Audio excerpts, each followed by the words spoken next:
It took Brexit negotiators close to 3 years to put pen to paper on an agreement over the Irish border.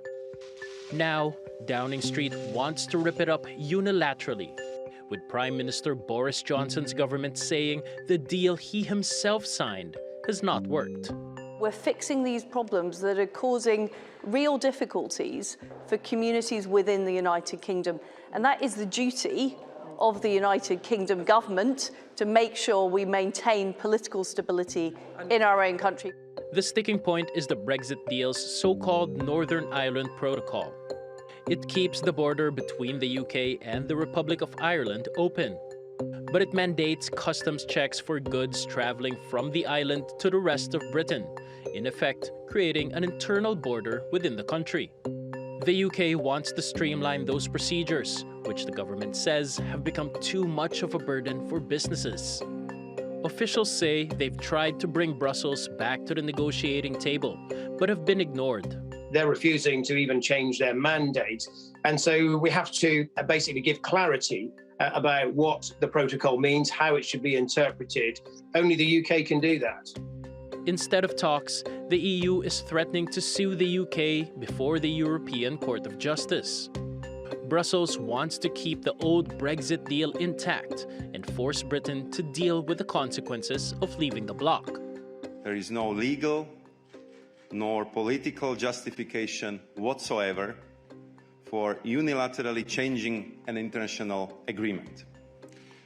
Opening the door to unilaterally changing an international agreement is a breach of international law as well. EU officials say punitive tariffs could be imposed on British goods entering the European Union. And with trade volume between the two sides already far below pre-Brexit levels, Britain's plan could further alienate the country from its closest. Paolo Montecillo, TRT World. Let's get more on this now with economist Taha Arvas. He's an adjunct professor of finance at Bogazici University here in Istanbul. Good to have you back with us, Taha. Let's start with the EU's perspective now, because what the UK is looking to do is essentially breach its contract, to rip up the Northern Ireland Protocol, which, as we heard there, was negotiated over the course of 3 years and signed personally by Boris Johnson himself. The EU is saying that this would break international law. On the surface, it would seem like they have a good argument there, don't they? They do. They're absolutely right. But people had warned Boris Johnson that this was going to happen. I mean, I think at the time he was newly prime minister and he was trying to just kick the can down the road. We'll see what happens. We'll figure it out later. Was his take on it. But now we're at later. And it's difficult to figure out. I mean, they have an agreement, and he wants to, as the piece said there, rip it up unilaterally. So it's going to be difficult to see what happens here.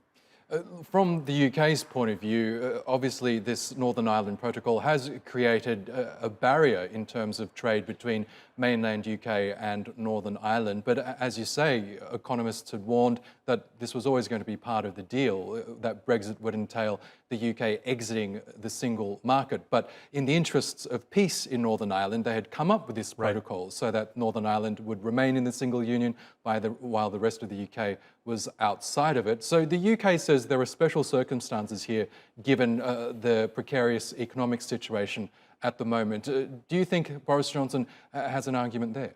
I think yes and no. I mean, the EU is correct in saying that, we told you so from the beginning. This was the Good Friday Agreement signed, 20 plus years ago, says that there won't be a border between Northern Ireland and the Republic of Ireland.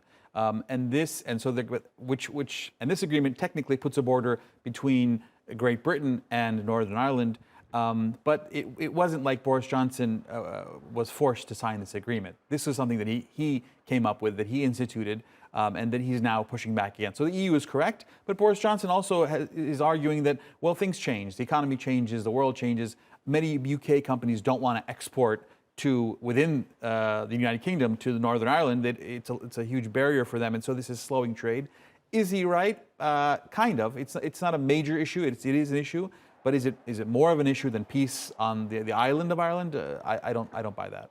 In terms of the way forward, obviously the EU has initiated infringement proceedings. We don't know how long that will go for exactly. But do you believe that the two sides will get together yet again to perhaps come up with some sort of a compromise here? Or is Brussels indicating at this stage that they're really just going to stick to what they originally signed? I don't think either side has that luxury of taking a hardline approach. We're in the middle of a major invasion on the border of Europe. And the United Kingdom is one of the most proactive in helping the Ukrainians kind of push back Russia. So does the EU want to upset the UK at this moment, and in a moment where the UK is probably the most helpful to Ukraine as far as arming Ukraine?